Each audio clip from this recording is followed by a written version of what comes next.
What up, fam? Do you need some extra tools that's going to help your life be the best that it can possibly be? Are you constantly juggling work, family, and personal time, only to feel drained and unfulfilled? That's where the book that I wrote, called The Balanced Life, can be your guide to reclaiming your time, energy, and happiness. With practical strategies for setting boundaries, prioritizing self-care, and achieving real balance, this book helps you create a life that you love without the burnout. Get ready to break free from the chaos and step into a life of purpose and peace. Grab your copy of The Balanced Life because you deserve a life that works for you. Also, we have The Unraveling. It's a journal to help you write, reflect, and heal. Your thoughts matter. Your feelings deserve space. The Unraveling Journal is more than just a notebook. It's your personal guide to self-reflection, healing, and growth.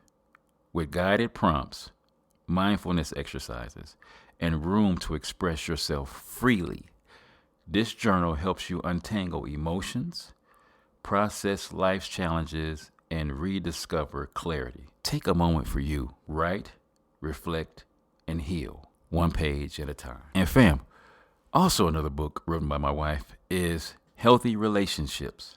Because fam, you know this. Great relationships don't just happen. They're built. Whether it's with your partner, kids, friends, or coworkers, strong connections are the foundation of a happy life. In healthy relationships, you'll learn how to communicate better, set healthy boundaries, and nurture trust in every relationship that matters to you. Because when your connections thrive, you thrive. Start building stronger, healthier relationships today. Order your copy at kingdomservantsfirst.com. Once again, that's kingdomservants1st.com. Fam, we want you to be the best version of yourself. Get one of these books today. God bless.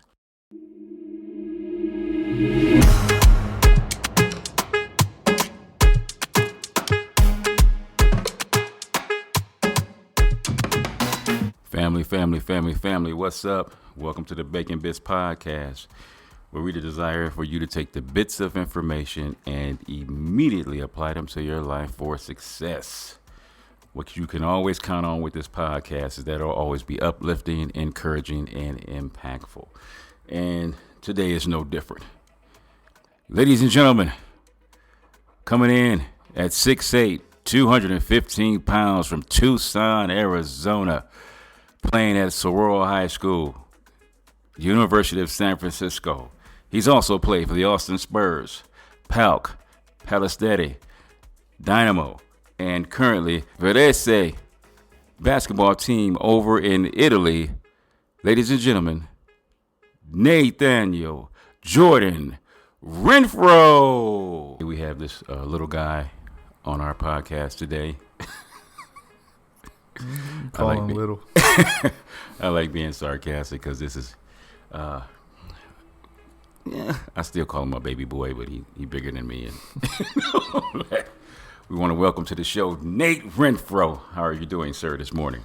I'm doing great. I'm a little tired. You got me up kind of earlier than I'm used to, but I'm doing good. Hey, the sacrifices we must make, okay? The sacrifices we must make. All right. So, sir, can you tell us your current status in life? This is for, people that might not know you. This might be their first introduction to you. My current status in life, I'm 28. I'm going on my 5th year playing professional basketball. So I'm very grateful and blessed for that opportunity. I've played in Greece and Italy, and I'm going back to Italy this year for, as I said, my 5th year. So it's kind of where I'm at. I spend about 9 to 10 months out of the year in Europe. And so when I get to be here for 2-3 months, I like to enjoy my time with my family and just time away. Right on. So, sir, you haven't always been where you are at in life. Mm-hmm. So when did you first have that desire to really want to play this wonderful sport called basketball? I've always wanted to play basketball. Since I was 4 or 5, I started playing basketball.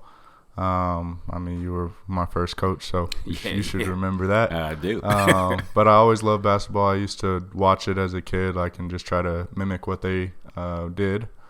So I always played. I always had a passion for it. I didn't know that it could take me where it has taken me so far.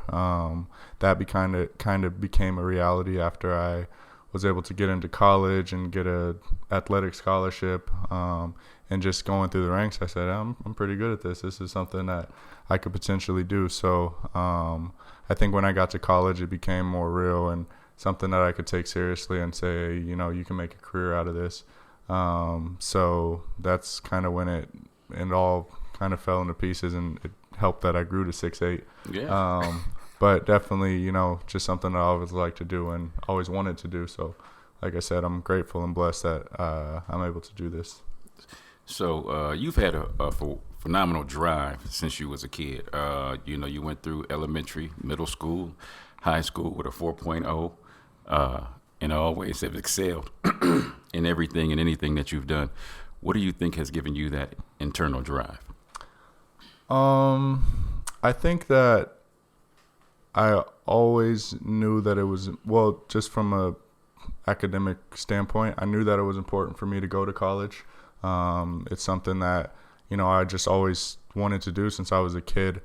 So if basketball didn't work out, which I told you I didn't know how serious I could take it until kind of later in life, I knew that I needed to have a backup plan or something that that I could, you know, have as an outlet if basketball didn't work out. And even post basketball career, I'm gonna have to do something. So just having something to fall back on was really important to me.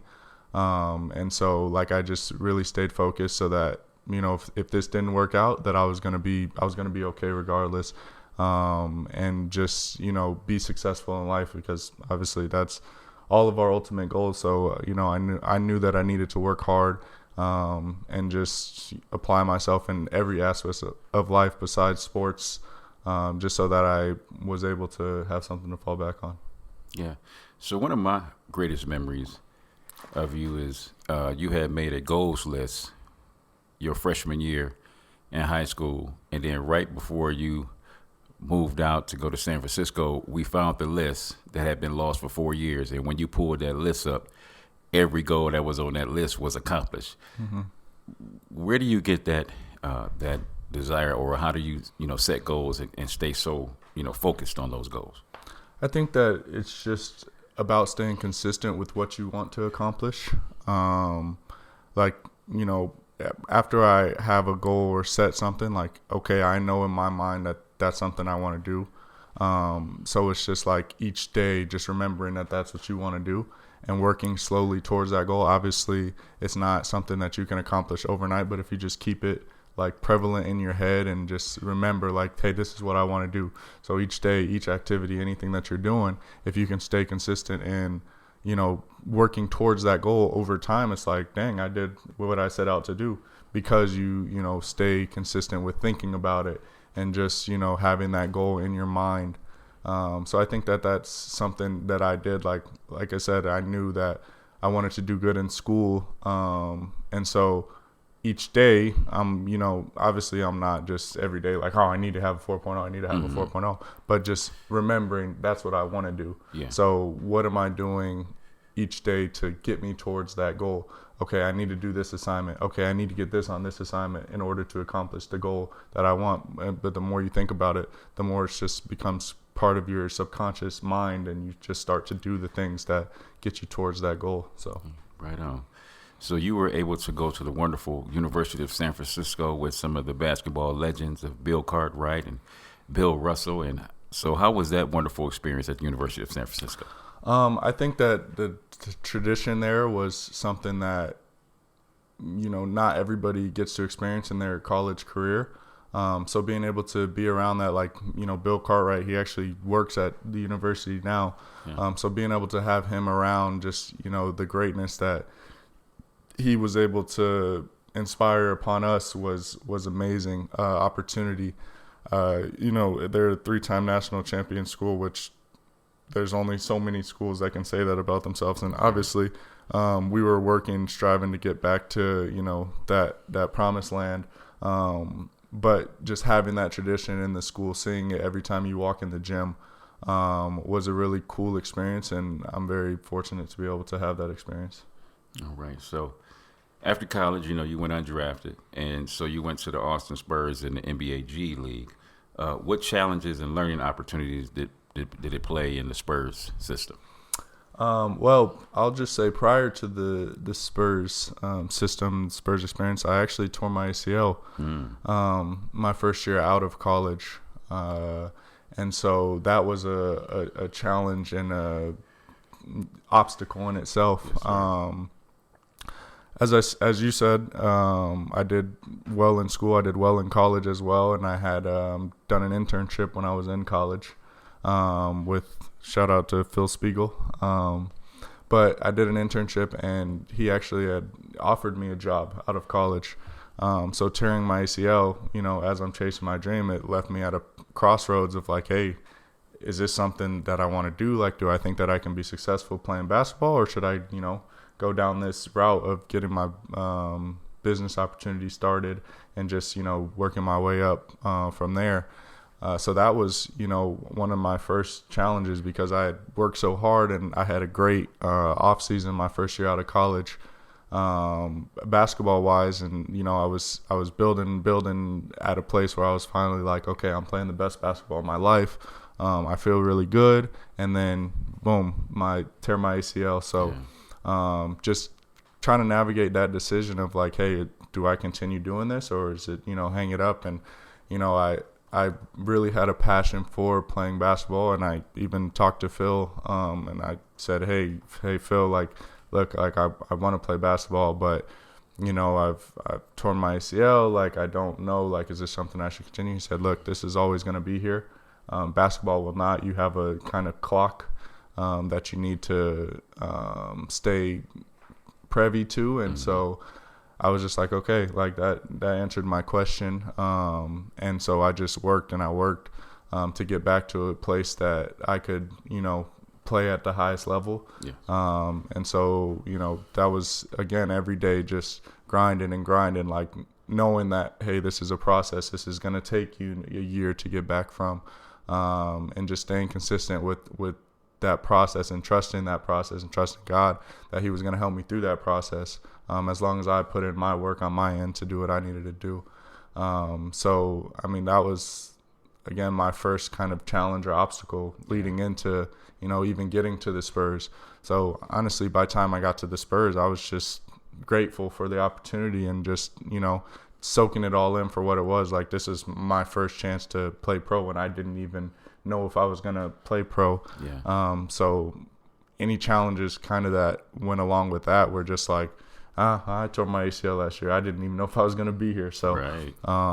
It just became that much easier to kind of deal with and navigate those things. And obviously, you know, you have things when you get there, like your nerves, because it's your first professional experience. And just like the expectations of being a professional basketball player.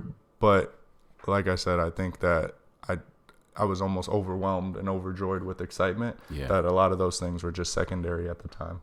Beautiful.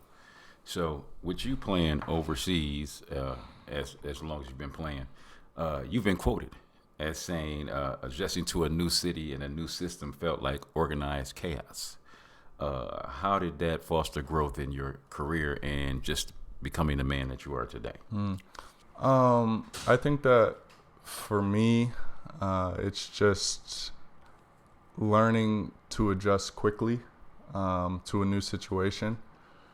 I feel like there's a lot going on, like in a basketball situation. Like, I know my first year overseas, I literally had to go to a new country in about 4 or 5 days. Like, I had to pack all my stuff up and go to Greece, to Thessaloniki, Greece, in 4 or 5 days from Austin, Texas, which is not even home to me. Right. So just being able to make that adjustment, like you start to learn and realize like perspective, and, you know, just being flexible with what you have to do, and living in the moment, and not, you know, so worried about what's happened or what's happening. It's just like, okay, this is what I have to do right now. Yeah. So focusing in on that is just like kind of what I've learned, and I apply that to different areas of my life. Like, I'm not so worried about, what's happening or what has happened. I say again, you just kind of go with the flow, and you learn to just be in a state of being comfortable, being uncomfortable. That's a quote that one of my old basketball coaches told me when I was in high school, and it's stuck with me to this day, because now it makes even more sense than it did then. And so it's just like understanding that things are going to change and things are going to happen. That's just what's going to happen. And so being able to focus on what's going on and what's happening now and living in that moment is something that I've learned to do, and I think playing professional basketball has really taught me that. Yeah. So, who has been some of your influences in your life, as far as coaches or men or anybody in general? Who has been role models, and what specifically about that person stuck out? Like as far as men? Yes. Well, you for one. I mean, you're my dad, so you've been around as long my whole life, as long as I can remember, obviously. But just having you in my corner, just someone to look up to as being a man. Some of the things like, or being a father, even like I've learned some of the things that you have to do, some of the things that it takes to be a father. And obviously, I'm not a father yet, but God willing, one day I will be. So having that that role model in my life has been very important. One of my coaches was Coach Ortega, John Ortega. Mm-hmm. He was my high school club coach, and he was one of the first people to see like the real raw potential in me. Like, I went to play for their club I want to say my freshman year or the summer of my freshman year, but I was growing, and I was very raw. Like, I had grown from 5'8" my freshman year to 6'4" by my sophomore year, and he kind of took a chance on me. He just put me on the team almost as a favor, and he just watched the growth that I had, and was able to grow into my body and become the basketball player that I was. But if he didn't take that chance or have me on that AAU team, maybe I wouldn't have gotten the opportunity that I got to go to school. So I'm very grateful and thankful for that.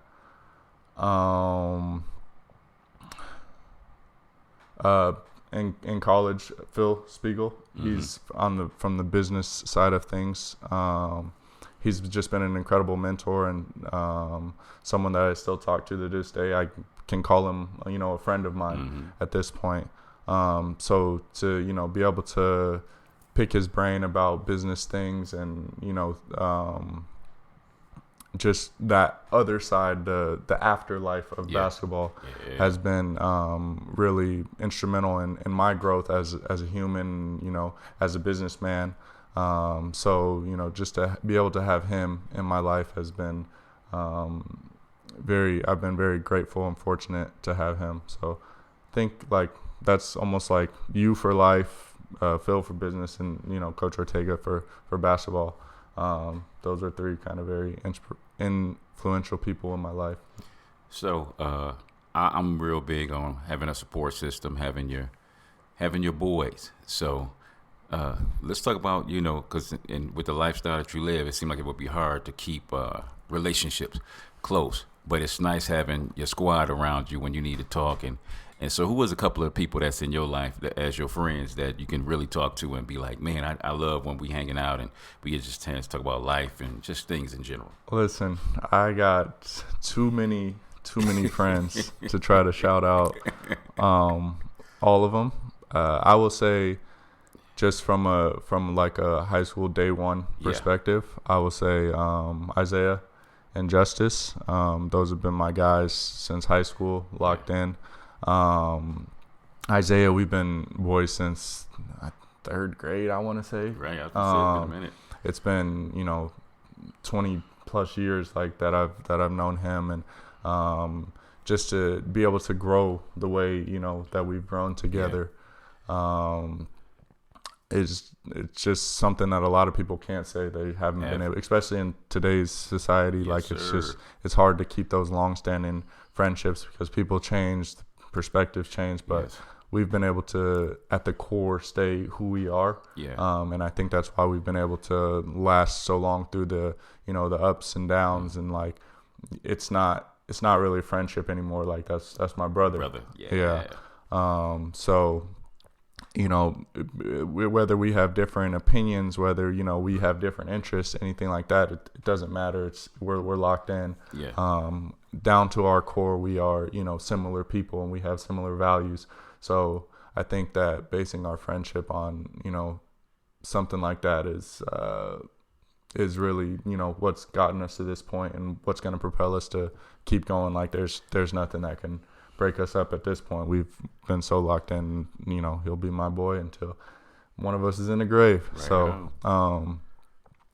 I think, you know, Zay and Justice are my like real close, like day one friends.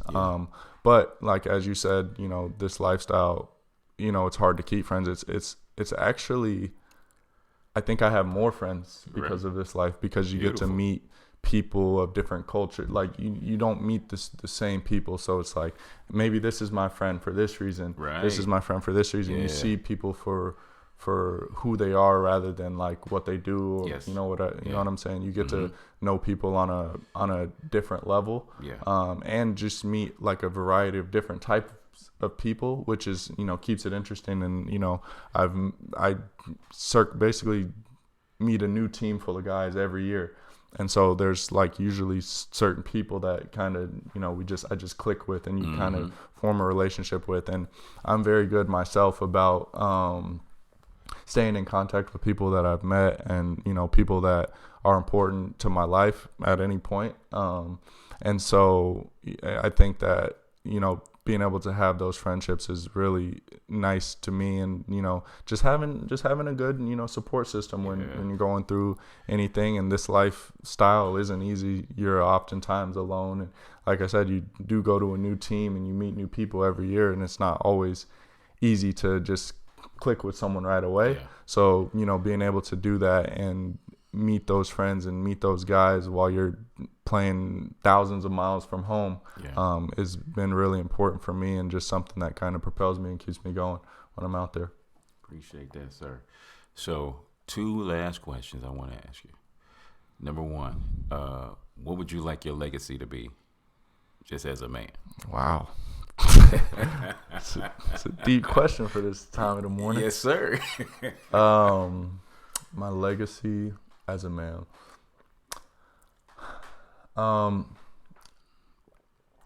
I think that God willing, I get to a point where I'm able to have kids one day.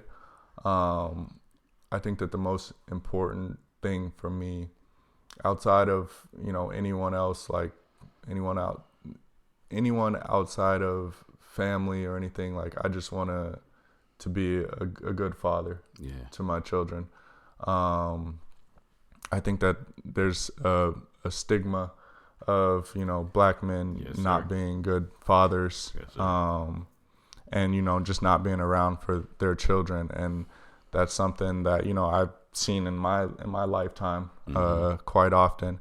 And so I want to be able to be there for my kids in a way that is so, like, just shine so bright they can feel, and other people can feel, to the point where it's like, dang, I want to be a better father. I want to be in my kid's life.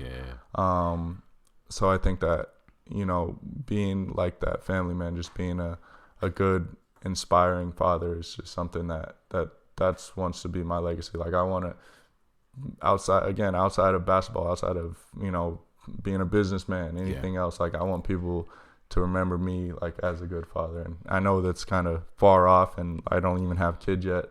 But like I'm building towards, you know, I'm saving money, like I'm doing these things like with that in mind to one day be a good father to my children.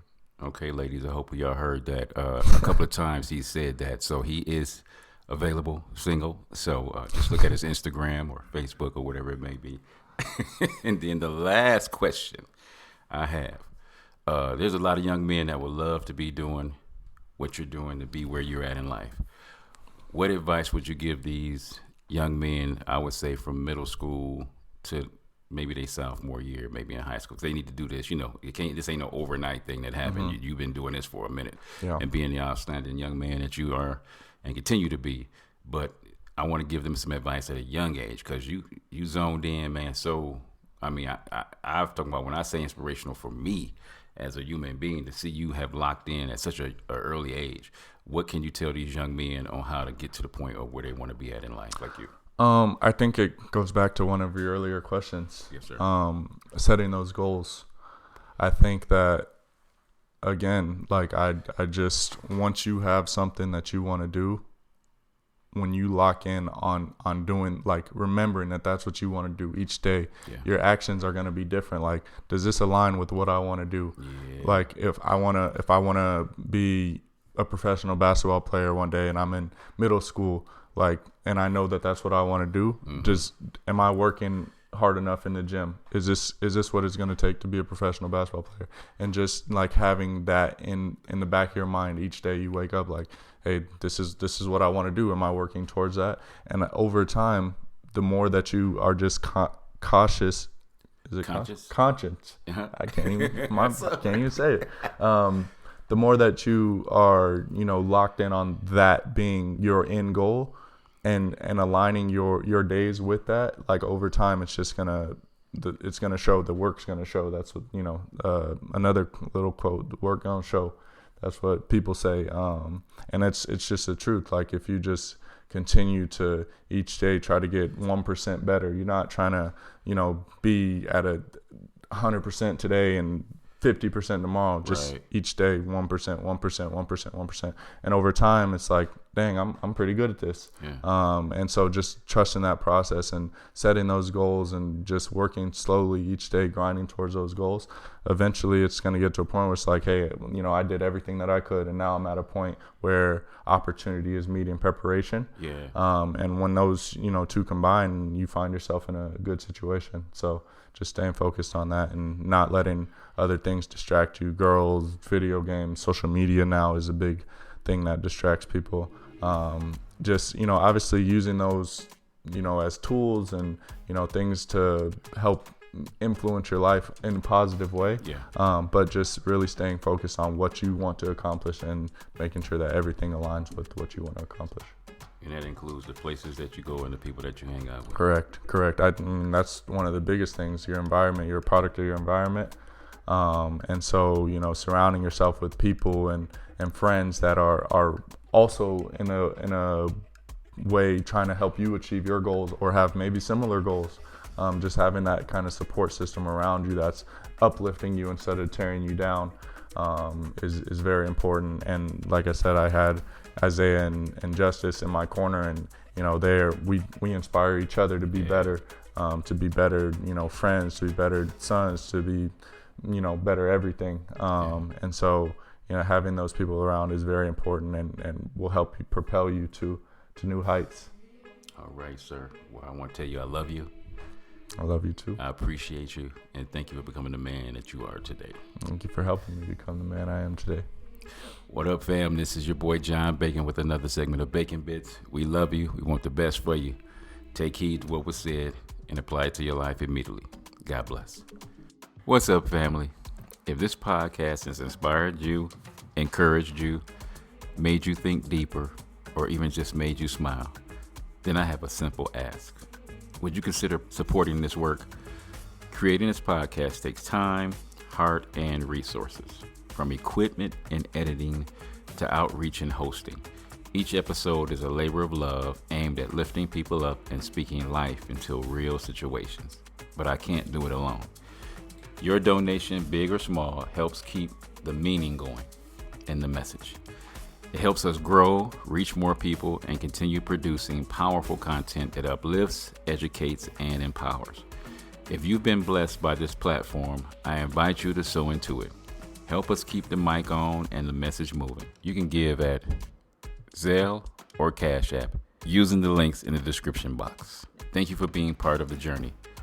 With gratitude, the Bacon Bits Podcast, where we speak life, purpose, and legacy, one episode at a time.